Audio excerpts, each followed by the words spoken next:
ফাতেমাতুজ জোহরা রাদিয়াল্লাহু তাআলা আনহা মাগরিবের কিছুক্ষণ আগে দুনিয়া ছেড়ে চলে গেছেন। আলী রাদিয়াল্লাহু তাআলা আনহু এবার কাফন পরাইছেন, কিন্তু মানুষ হলো তিনজন, কিন্তু একটা খাটিয়া বহন করতে লাগে চারজন। ওইদিকে আলী রাদিয়াল্লাহু তাআলা আনহু টেনশনে পড়ে গেলেন, আমাকে তো আমার স্ত্রী নিষেধ দিয়ে গেছে এক্সট্রা কোনো মানুষকে আমি যেন সংবাদ না দেই, তাহলে গুরুস্থানে খাটিয়ে নিতে লাগে মানুষ চারজন, আর আমরা হলাম মানুষ তিনজন, আরেকজনের দরকার। আলী রাদিয়াল্লাহু তাআলা আনহু টেনশন করতেছেন, হঠাৎ করে দেখলেন রাত্রে বেলায় আবু যর, নবীজির একজন সাহাবী আবু যর গফারি রাদিয়াল্লাহু তাআলা আনহু দরজার মধ্যে এরকম টুকা দিতেছে, টুকা। দরজা খোলার পর দেখলেন আবু যর। আলী রাদিয়াল্লাহু তাআলা আনহু প্রশ্ন করলেন, এর আবু যর, আমি তো কোনো এলান দেই নাই, কোনো এলান দেই নাই, তুমি আমার এই স্ত্রী মারা যাওয়ার সংবাদটা কেমনে শুনলা? এবার আবু যর বলতেছে, ও পয়গম্বরের সাহাবী আলী, আমি তো রাত্রেবেলায় ঘুমন্ত ছিলাম, কোনো সমস্যা নাই, আমি ঘুমেছিলাম, কিন্তু রাত্রেবেলায় আল্লাহর পয়গম্বর আমাকে ডেকে ডেকে বলেছেন, হে আবু যর, আমার মেয়ে ফাতেমা মারা গেছে, তার লাশটা বহন করতে মানুষ লাগে 3-4 জন, কিন্তু তারা হলো 3 জন। যাও না, আমার মেয়ের খাটিয়া এবং লাশ দাফন করার কাজে তুমি গিয়ে সহযোগিতা করো। তোমার বান্দা যে শ্বাসটা নাক দিয়া বের করেছে, আমি কি ওই শ্বাসটা আটকাই দিব, নাকি ওই শ্বাসটা ছেড়ে দেব, সে আবার গ্রহণ করবে? আমার আল্লাহ বলেন, রে বান্দা, ওরে ফেরেশতা, তুমি ভালো করে শোনো, আমার বান্দা নাক দিয়া যে শ্বাসটা ছেড়েছে এটা তুই আটকাইস না, বরং তুই ছেড়ে দে। সুবহানাল্লাহ। তুই আটকাইস না, আটকাইলে তোমার বান্দা মারা যাবে, তুই ছেড়ে দে, কারণ আমার বান্দার হায়াত শেষ হয় নাই, দুনিয়ার হায়াত আর আছে। আমাদের ভিতরে মরণের ভয় নাই, মরণের টেনশন নাই। আমার আমল আজরাইল আলাইহি ওয়াসাল্লাম কেমন পাবে, আমার মরণটা কেমন হবে? দুনিয়াতে দেখলাম শত শত বাহাদুর ছিল, শত শত রাজা বাদশাহ দুনিয়া থেকে বিদায় হয়েছে, কিন্তু ইতিহাস যদি আমরা পর্যালোচনা করি তাদের মরণটা কেমন হয়েছে, ইতিহাসের পাতায় আমরা জানতে পারি যত রাজা ছিল, যত বাদশা ছিল, যত ক্ষমতাধর জালেম বাদশা ছিল, তাদের মরণ ভালো হয় নাই, ঠিক কিনা? তাদের মরণ ভালো হয় নাই, কারণ তাদের ভিতরে মরণের কোনো টেনশনই নাই, কবরের চিন্তা নাই, জাহান্নাম আছে জান্নাত আছে, এই কোনো টেনশনই নাই। বিশ্বনবী মুহাম্মদুর রাসূলুল্লাহ সাল্লাল্লাহু আলাইহি ওয়াসাল্লামের আদরের কন্যা ফাতেমাতুজ জোহরা রাদিয়াল্লাহু তাআলা আনহা। এ মুসলমান ভাই, বিশ্বনবীর মেয়ে ফাতেমাতুজ জোহরা রাদিয়াল্লাহু তাআলা আনহা ফজরের নামাজ পড়ার পর উনি কাঁদতেছেন। আলী রাদিয়াল্লাহু তাআলা আনহু মসজিদে নববীতে গেছেন নামাজ পড়তে। উনি নামাজ পড়ার পর এবার বাড়িতে আসবেন, আসার পরে এবার তাকায় দেখতেছেন ফাতেমাতুজ জোহরা রাদিয়াল্লাহু তাআলা আনহা উনি কাঁদতেছেন। আলী রাদিয়াল্লাহু তাআলা আনহু প্রশ্ন করেন, ও ফাতেমা, তুমি কেন কাঁদতেছো, কান্নার কারণটা কি? ফাতেমাতুজ জোহরা রাদিয়াল্লাহু তাআলা আনহা এবার বলেন, ও আমার প্রাণের স্বামী,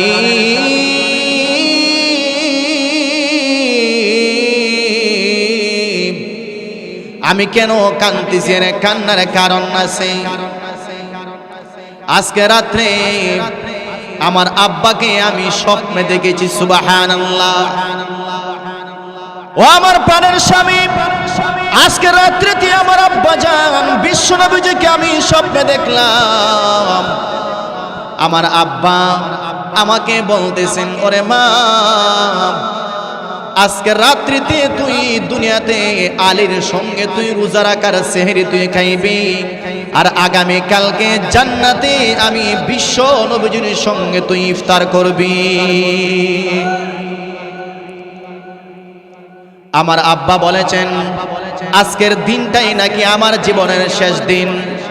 দুনিয়ার মানুষ যদি জানতো আজকে আমার জীবনের শেষ দিন, তাইলে সারাটা জীবন সে গুনার কাম করত, এমন গুনাহ ছাড়তো না। গুনার কাম করতে করতে আগের দিন মসজিদে আইসা বের হয়ে বসে থাকতো, আর বের হইতো না, কারণ সে জানতো আগামীকালকে মইরা যামু। এ মুসলমান, এবার ফাতেমা রাদিয়াল্লাহু তাআলা আনহা কাঁদতেছেন।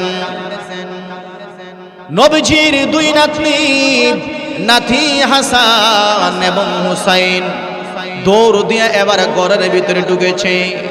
এবার দেখতেছে তাদের মা ফাতেমাতুজ জোহরা রাদিয়াল্লাহু তাআলা আনহা উনি কাঁদতেছেন। মাকে প্রশ্ন করে, গো মা, তুমি কেন কাঁদতেছো? কান্নার কারণটা কি?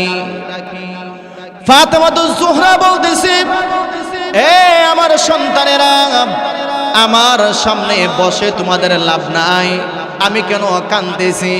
তোমাদের নানা আখিরি জামানার পয়গম্বর জনাবে মুহাম্মদুর রাসূলুল্লাহ সাল্লাল্লাহু আলাইহি ওয়াসাল্লামের রওজার সামনে যাও, তোমাদের নানাকে গিয়ে প্রশ্ন করো তোমার মা কেন কাঁদতেছে।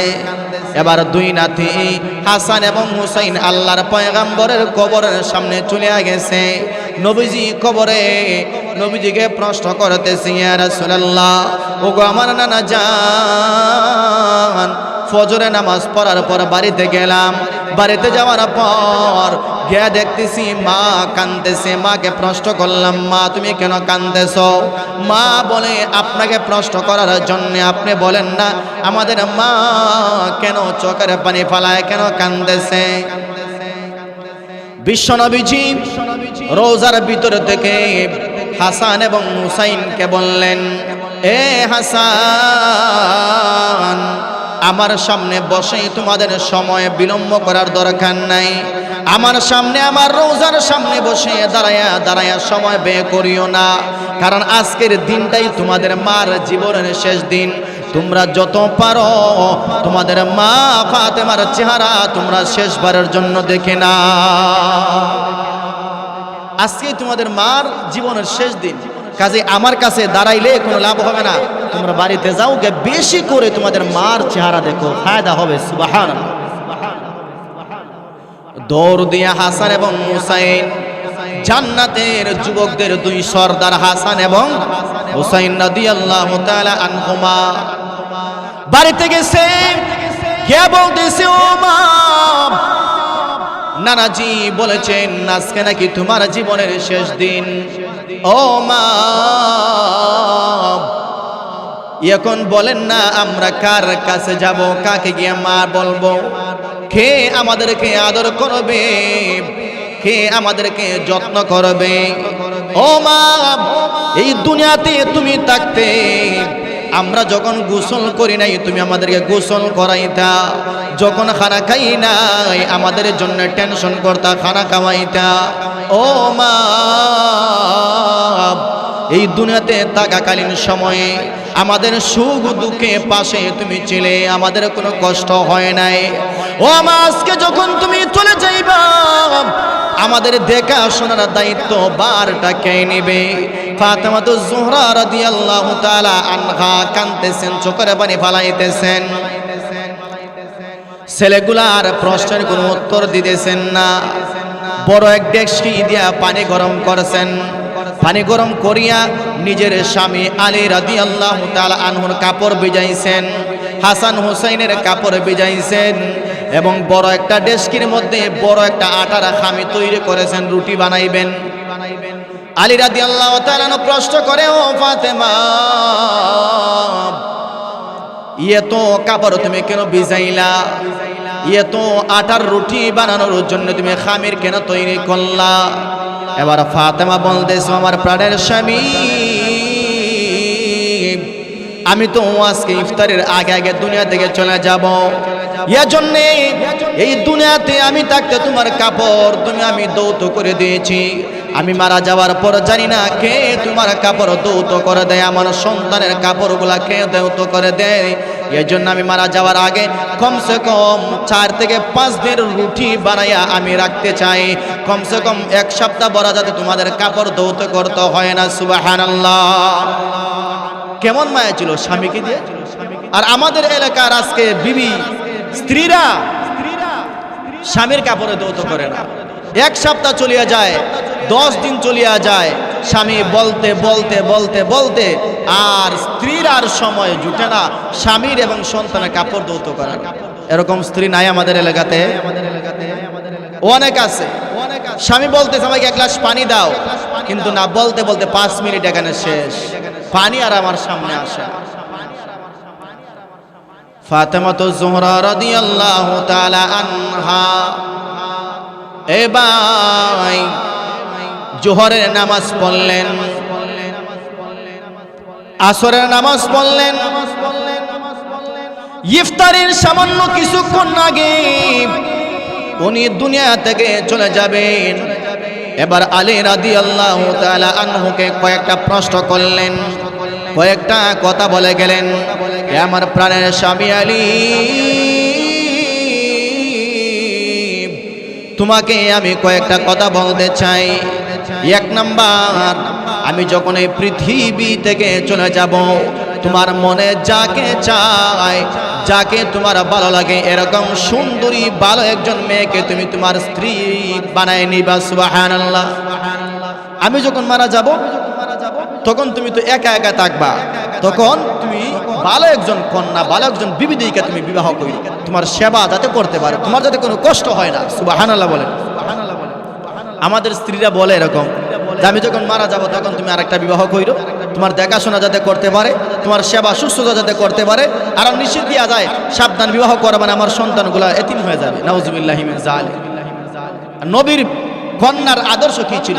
আজকে যদি আমাদের স্ত্রী, আমাদের বোন, আমাদের মায়েদের মধ্যে এরকম আদর্শ চলে আসতো, ফ্যামিলিটা জান্নাতি ফ্যামিলি হয়ে যেত। সুবহানাল্লাহ।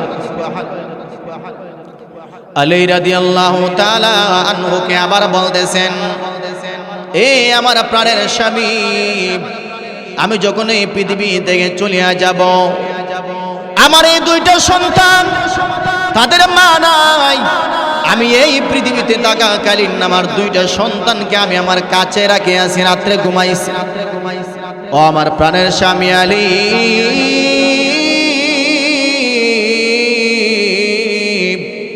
আমি যখন দুনিয়া থেকে চলে যাব, আমার সন্তানকে তুমি দূরে ঠেলে দিও না, কমসে কম মাঝে মাঝে আমার 2টা এতিম সন্তানকে তুমি নিজের কাছে রাইখা রাত্রেবেলায় ঘুমাইবা, তোমার কাছে রাখবা। কারণ সন্তানগুলাকে যদি তুমি দূরে সরাই দেও আর বিবিরি নিয়ে যদি ঘুমাও, তাহলে আমার সন্তানগুলা এতিম কষ্ট পাইবে, কারণ তাদের মা নাই। নীরবে নিস্তব্ধ কষ্টগুলো সহ্য করবে, বলার কারো কোনো ভাষা নাই, বলার কোনো ভাষা নাই। আর একটা কথা বলতেছেন, এ স্বামী, আমি যখন এই দুনিয়া থেকে চলিয়া যাব, আমার নামে কোনো এলান দিবা না যে অমুকের বিবি মারা গেছে, রাত্রে বেলায় আমাকে দাফন করবা, বেশি মানুষকে জানাইবা না, আমার লাশটা যাতে মানুষ না দেখে। সুবহানাল্লাহ বলেন। আমার লাশটা যেন কোনো মানুষ না দেখে।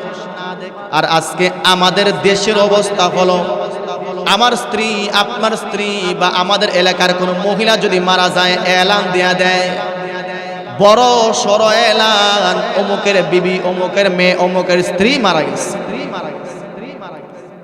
এরকম না, সুজা বলবেন যে অমুকের বিবি মারা গেছে। এত বেশি মানুষ জোগাড় করার দরকার নাই।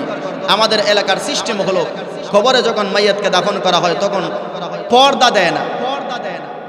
যখন একজন মহিলাকে দাফন করা হবে তখন কবরে তার স্বামী নামবে, তার ছেলে নামবে, তার ভাই নামতে পারে, তার বাবা নামতে পারে, এই কবরে অন্য কোনো পুরুষ নামতে পারে না। ফাতেমাতু জোহরা রাদিয়াল্লাহু তাআলা আনহা মাগরিবের কিছুক্ষণ আগে দুনিয়া ছেড়ে চলে গেছেন। আলী রাদিয়াল্লাহু তাআলা আনহু এবার কাফন পরাইছেন, কিন্তু মানুষ হলো 3 জন, কিন্তু একটা খাটিয়া বহন করতে লাগে 4 জন। ওইদিকে আলী রাদিয়াল্লাহু তাআলা আনহু টেনশনে পড়ে গেলেন, আমাকে তো আমার স্ত্রী নিষেধ দিয়ে গেছে, এক্সট্রা কোনো মানুষকে আমি যেন সংবাদ না দেই। তাহলে গুরুস্থানে খাটিয়া নিতে লাগে মানুষ 4 জন, আর আমরা হলাম মানুষ 3 জন। আরেকজনের দরকার। আলী রাদিয়াল্লাহু তাআলা আনহু টেনশন করতেছেন, হঠাৎ করে দেখলেন রাত্রে বেলায় আবু যর, নবীজির একজন সাহাবী আবু যর গফারি রাদিয়াল্লাহু তাআলা আনহু দরজার মধ্যে এরকম টুকা দিতেছে, টুকা। দরজা খোলার পর দেখলেন আবু যর। আলী রাদিয়াল্লাহু তাআলা আনহু প্রশ্ন করলেন, এর আবু যর, আমি তো কোনো এলান দেই নাই, কোনো এলান দেই নাই, তুমি আমার এই স্ত্রী মারা যাওয়ার সংবাদটা কেমনে শুনলা? এবার আবু যর বলতেছে, ও পয়গম্বরের সাহাবী আলী, আমি তো রাত্রেবেলায় ঘুমন্ত ছিলাম, কোনো সমস্যা নাই, আমি ঘুমেছিলাম, কিন্তু রাত্রেবেলায় আল্লাহর পয়গম্বর আমাকে ডেকে ডেকে বলেছেন, হে আবু যর, আমার মেয়ে ফাতেমা মারা গেছে, তার লাশটা বহন করতে মানুষ লাগে 3-4 জন, কিন্তু তারা হলো 3 জন। যাও না, আমার মেয়ের খাটিয়া এবং লাশ দাফন করার কাজে তুমি গিয়ে সহযোগিতা করো। নবীজি আমাকে স্বপ্নে দেখাইছেন, বলছেন, এজন্য আমি চলে আসছি। নবীজি সাল্লাল্লাহু আলাইহি সাল্লাম মেয়েকে আলী রাদিয়াল্লাহু তাআলা আনহু, আবু যর গফারি রাদিয়াল্লাহু আনহু কবরে নামাইছেন, দাফন করছেন। কিন্তু এই ফাতেমার আদর্শ ছিল কি? বলছেন, বেশি মানুষকে তুমি খবর দিবা না, ঘুমে গামে আমার লাশটা দাফন করবা। যদি বেশি মানুষকে খবর দাও, তাইলে মানুষ আমার লাশ দেখবে, বলবে ফাতেমা এরকম ছিল, হাত এরকম ছিল, পাও এরকম ছিল, বডি এরকম ছিল, চেহারা মাথা এরকম ছিল, চেহারা এরকম ছিল, চুল এরকম ছিল। মানুষ আমার বিরুদ্ধে মন্তব্য করবে আমি কেমন ছিলাম। কাজে আমার লাশটা যখন তুমি দাফন করবা, বেশি মানুষকে খবর দিবা না, ঘুমে ঘুমে নীরবে নিস্তব্ধে রাত্রেতে আমার লাশটা তুমি কয়েকজন মানুষকে দাফন করে দিবা। সুবহানাল্লাহ। নবীজির কন্যা ফাতেমা রাদিয়াল্লাহু তাআলা আনহার আদর্শ হলো এমন।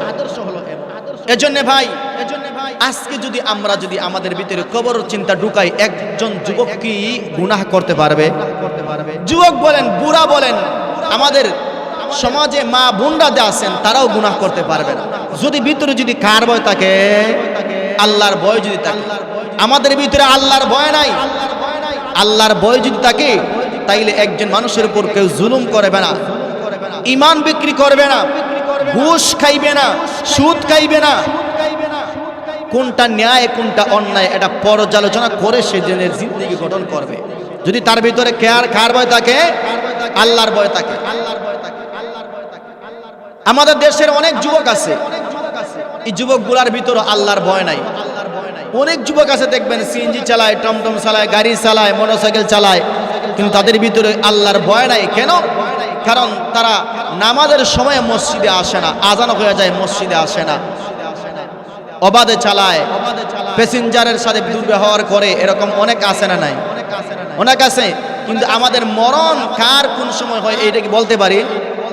কেউ বলতে পারে না। আমার মরণ কোন সময় হয় আমি নিজেই বলতে পারি না, আমি নিজেই বলতে পারি না আমার মরণটা কোন সময় হয়।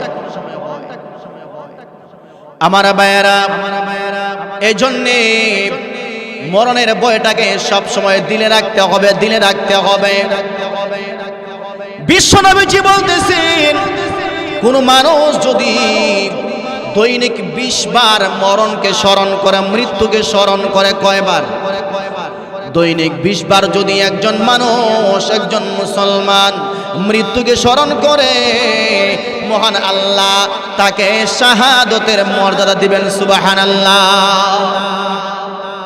এজন্য আমরা যেহেতু জানি না কোন সময় মারা যাব, এজন্য সব সময় ভিতরে কার ভয় রাখতে হবে? আল্লাহর ভয় রাখলে যুবক গুনাহ করতে পারে না, আল্লাহর ভয় রাখলে যুবক ঘুষ খাইতে পারে না, আল্লাহর ভয় রাখলে যুবক অবাধে চলাফেরা করতে পারে না। এই তো গত কয়েকদিন আগের ঘটনা আমাদের নবীগঞ্জের, এই যে সৈয়দপুর এলাকায় একটা অ্যাক্সিডেন্ট হয়েছে। অ্যাক্সিডেন্ট জানেন, জায়গাতেই 3 জন শেষ, 3 বন্ধু। এই দেখেন জায়গাতে তিনজন নাই। আমি শুনলাম এখানে এই তিনজনের ভিতরে দুইজন যুবক ছিল বিদেশের মাটিতে, তারা প্রবাসী ছিল। বিদেশ থেকে আসার পরে অনেক দিন যাবত তারা দেশের মাটিতে আছে, কয়েকদিন চলছে। কয়েকদিন পর এক বন্ধু তাদেরকে দাওয়াত দিয়েছে একটা আকিকা অনুষ্ঠানে। তিন বন্ধু তারা মোটর সাইকেল নিয়ে তারা আকিকা অনুষ্ঠানে গেছে, খানা পিনা খাইছে। খানা খাওয়ার পর এবার বাড়িতে যখন আসবে, আসার পথে ওই অ্যাক্সিডেন্ট ঘটে, জায়গাতেই দুইজন শেষ। 3 নাম্বার জন গত কয়েকদিন আগে আবার মারা গেছে, 3 জন শেষ। এই যুবকগুলা কি জানতো আমার জীবনের শেষ দিন এটা? না না না, ওই যুবক জানতো না। এই যুবকগুলা জানতো না আমার মার সঙ্গে আমার শেষ দেখা হয়ে গেছে, আমার বাবার সঙ্গে আমার শেষ দেখা হয়ে গেছে, আমার সন্তানের সঙ্গে শেষ দেখা, আমার বিবির সঙ্গে আমার শেষ দেখা, আমার ভাইয়ের সঙ্গে আমার শেষ দেখা, আমার আত্মীয় স্বজনের সঙ্গে আমার শেষ দেখা। তারা এরকম জানতো না। এজন্য রে ভাই, অ্যাক্সিডেন্টের কোনো হাত পাও নাই। মরণ আপনাকে বলে আসবে না, আজরাইল হঠাৎ আপনার সামনে চলে আসতে পারে। এজন্য আমার দিলে আল্লাহর ভয় থাকতে হবে, কারণ আমার যেহেতু মরণের গ্যারান্টি নাই, আমার যেহেতু মরণের গ্যারান্টি নাই, এই দুনিয়ারও কোনো গ্যারান্টি নাই, আমার মরণের কোনো গ্যারান্টি নাই। এজন্য আমার মরণ যে কোনো জায়গায় যে কোনো মুহূর্তে হতে পারে। এজন্য আমার ভিতরে সব সময় মহান আল্লাহর ভয় রাখতে হবে, মহান আল্লাহর ভয় রাখতে হবে। আল্লাহর ভয় লইয়া যদি আমি চলি, আমি যে কোনো জায়গাতে যদি যাই, ইনশাল্লাহ আমাকে হেফাজত করবেন কে? আল্লাহ আমাকে হেফাজত করবেন। অনেক যুবক দেখা যায় ট্রাকের তলে ঢুকে। এই যে গতকালকে আমরা মাহফিল করছি সিলেটের একেবারে হরিপুরের একেবারে বর্ডার সাইডের এলাকা, এয়ারপোর্ট একবারে শেষ সীমানা। আসরের পর মাগরিবের আগে আমরা টুকের বাজারে চা খাইতেছি, হঠাৎ করে দেখি একটা ট্রাক ব্রেক ফেল করে বাজার দিকে ধেয়ে আসতেছে। সামনে একটা মোটর সাইকেল ছিল, ওই মোটর সাইকেলের উপরে এসে দাওয়ায় দিচ্ছে। একটা যুবকের একটা পাও একেবারে জায়গাতেই শেষ। আল্লাহ তাকে বাঁচাইছেন, এক পাও কিন্তু শেষ হয়ে গেছে ব্রেক ফেল করার কারণে। কিন্তু আমরা তো জানি না আমার মরণ কোথায় হবে, আমি এই জায়গা থেকে বের হতে পারবো কিনা আমি কি জানি? আমরা জানি না। এজন্য আমার দুনিয়ার জিন্দিগিতে চালাইতে হবে খুব সতর্কভাবে। আমি কি খাইলাম, এটা হালাল খাইতেছি না হারাম খাইতেছি, এটা চিন্তা করা দরকার। আমি হারাম খাওয়ার পর যদি আমার মরণটা হয়ে যায়, অন্ধকার কবরে আমার কি শাস্তি হবে, জাহান্নামে কি শাস্তি হবে, আল্লাহর কাছে কি জবাব দেব? আমরা আজকে হালাল হারাম আজকে যাচাই বাছাই করি না। হালাল হারাম কোনটা হারাম খাইতেছি কোনটা হালাল খাইতেছি এটা চিনার দরকার নাই। আমার দরকার টাকা ইনকাম। এখন জুলুমের মাধ্যমেই হোক, ঘুষের মাধ্যমেই হোক, সুদের মাধ্যমেই হোক, আমার টাকা চাই, শুধু টাকা চাই। মুসলমান পৃথিবীতে এমন কোন প্রাণী আল্লাহ রাখেন নাই যার রিজিক আল্লাহ দেয় নাই। সুবহানাল্লাহ। পৃথিবীতে এমন কোন প্রাণী আল্লাহ সৃষ্টি করে নাই যার রিজিক আল্লাহ আগে সৃষ্টি করে নাই। একটা প্রাণীকে আল্লাহ পৃথিবীতে সৃষ্টি করার 50,000 বছর আগে এই দুনিয়াতে তার রিজিক আল্লাহ আগে সৃষ্টি করেছে। সুবহানাল্লাহ। আমাকে আল্লাহ যখন দুনিয়াতে পাঠাইছেন, এর 50,000 বছর আগে আল্লাহ আমার রিজিক আগে দুনিয়াতে পাঠাইছেন, তারপরে আল্লাহ আমাকে সৃষ্টি করেছেন। কারণ বান্দাকে আল্লাহ তার ইবাদতের জন্য সৃষ্টি করেছেন। আল্লাহ আমাদেরকে কার জন্য বানাইছেন? আল্লাহর জন্য। কার জন্য? আমাকে তো আমার আল্লাহ উনার জন্য বানাইছে, কাজেই রিজিকের টেনশন আমার করার দরকার নাই। একটা উদাহরণ দিলে ভালো করে বুঝবেন। আমি যদি কাজের জন্য যদি একজন মানুষকে নিয়োগ দেই, অমুক জায়গাতে প্রেরণ করি, তাইলে এটা ওই লোকটাকে আমার কাজের জন্য পাঠাইবো, কাজেই তার খানার টেনশন এটা আমার না, আমার টেনশন করতে হবে। তার তো টেনশন করার দরকার নাই, কারণ সে তো আমার লোক। আমার জন্য আমার কাজের জন্য তাকে আমি ওই জায়গাতে পাঠাইলাম, কারণ তার খানার টেনশনটা আমাকেই করতে হবে। কাজে আমাদেরকে যেহেতু আল্লাহ নিজের জন্য বানাইছেন, তার ইবাদতের জন্য বানাইছেন, কাজে রিজিকের টেনশনটা আমার করার দরকার নাই, আল্লাহই টেনশন করতেছে। আর আজকে আল্লাহকে বলছে, আল্লাহ তুমি বাদ, আমার রিজিকের টেনশন আমি করতেই, নাইলে রিজিক ঘরে আসবে না। সাহাবায়ে কেরামের ঘরে কি রিজিক আসছে না? সাহাবায়ে কেরামের ঘরে রিজিক আসছে না? রিজিক আসছে। আমার ভাইয়েরা, নবীজির সাহাবায়ে কেরামের মধ্যে একটা কাফেলা, তারা সফরে গেছে। সফরে বিশ্বনবীর সাহাবায়ে কেরাম সফরে গেছে মদিনা থেকে অনেক দূর, ওই কাফেলা অনেক দূর, তাদের খানা শেষ হয়ে গেছে। ওই কাফেলার ভিতরে অনেক মানুষ ছিল, এবার খানা শেষ হয়ে গেছে, এবার খানা তারা কোথায় পাবে, টেনশনে পড়ে গেছে। সাহাবায়ে কেরাম আবার পরামর্শ করতেছে, এবার খানা আমরা কোথায় পাবো? সাহাবায়ে কেরাম এবার পরামর্শ করার পর সাহাবায়ে কেরাম বললেন, একটা দল তোমরা আল্লাহর পয়গম্বরের কাছে যাও, গিয়ে বলো, ও পয়গম্বর, আমাদের খানা তো শেষ হয়ে গেছে, এখন কি করা যায়? একটা দল যখন পরামর্শ করে আল্লাহর পয়গম্বরের কাছে যাইতেছে, ওই সাহাবায়ে কেরামের দল নবীজির দরজার সামনে যখন নিয়ে এসেছে, নবীজির দরজার সামনে নবীজি ভিতরে ছিলেন। ওই সময় নবীজি কোরআন তেলাওয়াত করতেছেন, সুবহানাল্লাহ। নবীজি কোরআন তেলাওয়াত করতে করতে এমন একটা আয়াতে আসলেন, ওয়ামা মিন দাব্বাতিন ফিল আরদি ইল্লা আলাল্লাহি রিজকুহা। এই আয়াতটা যখন নবীজি তেলাওয়াত করলেন, আয়াতের অর্থ হলো, আমার আল্লাহ পৃথিবীতে এমন কোনো প্রাণী সৃষ্টি করে নাই যে তার রিজিক আল্লাহ দুনিয়াতে পাঠায় নাই। সুবহানাল্লাহ। এ মুসলমান, সাহাবায়ে কেরামের ঈমান কিরকম মজবুত ছিল আর আমাদের ঈমান কিরকম? ওই সাহাবায়ে কেরামের দল আল্লাহর পয়গম্বরের কাছে এসেছে খানার জন্য। তারা যখন ওই আয়াত যখন শুনেছে যে আমার আল্লাহ পৃথিবীতে এমন কোনো পানি আল্লাহ পাঠায় নাই যার রিজিক আল্লাহ দুনিয়াতে পাঠায় নাই, এবার সাহাবায়ে কেরাম একে একে বলতে লাগলেন, ও সাহাবায়ে কেরাম, তাহলে শুনো, আল্লাহর পয়গম্বরের কাছে কেন আমাদের খানার জন্য প্রশ্ন করব? আল্লাহ যেহেতু বলেছেন আমাদেরকে আল্লাহ পৃথিবীতে পাঠাইছেন, আমাদের রিজিক আল্লাহ পাঠাইছেন, কাজেই চলো জায়গাতে চলে যায়, আল্লাহ আমাদের রিজিকের ব্যবস্থা অবশ্যই করে দিবে। আল্লাহ যদি আমাদেরকে পাঠাইছেন, রিজিকও তো আল্লাহ পাঠাইছেন আমাদের, কাজে আল্লাহ রিজিকের ব্যবস্থা করে দেবে। নবীজিকে তারা আর খানার জন্য বলা নাই, তারা চলে গেছে। যাওয়ার পর গিয়া দেখতেছে যে তাদের কাছে দুইজন মানুষ আসিয়া বড় একটা ডেকের মধ্যে বুনা গোশত আর রুটি নিয়া তারা সামনে হাজির। সুবহানাল্লাহ। তারা খাইছে, খাওয়ার পরে কিছু অবশিষ্ট রয়ে গেছিল, তারা সফর শেষে নবীজির দরবারে ওই রুটি আর গোশত নিয়ে আসছে। আসার পরে নবীজিকে সম্পূর্ণ ঘটনা সাহাবায়ে কেরাম বলতেছে, নবীজি এরকম এরকম। আমরা আবার এই কোরআনের আয়াত শোনার পরে আমরা আবার ফিরে চলে গেছি, আমাদের ধারণা মনে হয় আপনি আমাদের জন্য রুটি আর গোশত পাঠাইছেন।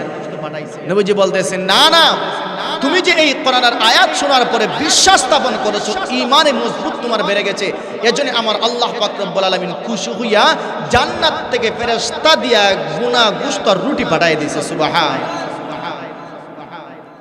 কোথা থেকে পাঠাইছে? জান্নাত থেকে। তাদের ঈমান কিরকম ছিল, ঈমানে মজবুতি কিরকম ছিল, তাওয়াক্কুল কিরকম ছিল? আজকে আমাদের ঈমানে মজবুতি এরকম নাই, তাওয়াক্কুল এরকম। যদি আমাদের পুরাপুরি তাওয়াক্কুল এরকম হতো, তাহলে অবশ্যই আমরা ওই রকম আল্লাহর গাইবী সাহায্য মদদ আমরা পাইতাম ইনশাআল্লাহ। এজন্য বলতেছিলাম যে গুনাহ ছাড়তে হবে। এই যে কেন আজকে কয়জন এখানে, অনেকের ছেলে আছে কিন্তু বাবা নাই, অনেকের বাবা আছে কিন্তু ছেলে নাই নামাজে, অনেকের ভাই আছে কিন্তু ভাই নামাজে নাই। বলেন তো, নামাজটা শুধু আমি পড়তে হবে নাকি আমার ফ্যামিলিতে যারা আছেন সবাই পড়তে হবে? সবাই পড়তে হবে, সবাই নামাজ পড়তে হবে, কিন্তু কয়জন আছে আজকে শুধু এই একটাই চিন্তা, রিজিকের টেনশন। অথচ আল্লাহ বলতেছেন, বান্দা তুই আমার হইয়া যা, আমি আল্লাহ তোর হইয়া যাব। সুবহানাল্লাহ। আর আজকে আমরা এই আল্লাহর স্লোগানকে বাদ দিয়া বলি যে আমি বান্দার হব, বান্দা আমার হব। বুঝেন নাই? আমি চেয়ারম্যানের হব, চেয়ারম্যান আমার ঘরে চাল পাঠাইবে। আমি মেম্বারের হব, মেম্বার আমার ঘরে গম পাঠাইবে। আমি মেম্বারের হব, মেম্বার আমার ঘরে টাকা পাঠাইবে। এই স্লোগান আমরা আজকে দিতেছি। অথচ আল্লাহ বলতেছেন, বান্দা তোকে তো আমি আল্লাহ আমার জন্য পাঠাইছি, রিজিকের টেনশনটা আমি আল্লাহ করব, তোর টেনশন করার দরকার নাই, তুই শুধু আমি আল্লাহর ইবাদত করে যা। সুবহানাল্লাহ। এরকম তাওয়াক্কুল আমাদের ভিতরে নাই। এজন্য যতটুকু আলোচনা করলাম, আল্লাহ পাক রব্বুল আলামিন আমাদের সকলকে যেন গুনাহ ছাড়ার তৌফিক দান করেন। সকলে বলেন আমিন। আল্লাহ এবং আল্লাহ রাসূলের তরিকা অনুযায়ী চলার তৌফিক দান করেন। সকলে বলেন আমিন। ওয়া আখিরু দাওয়ানা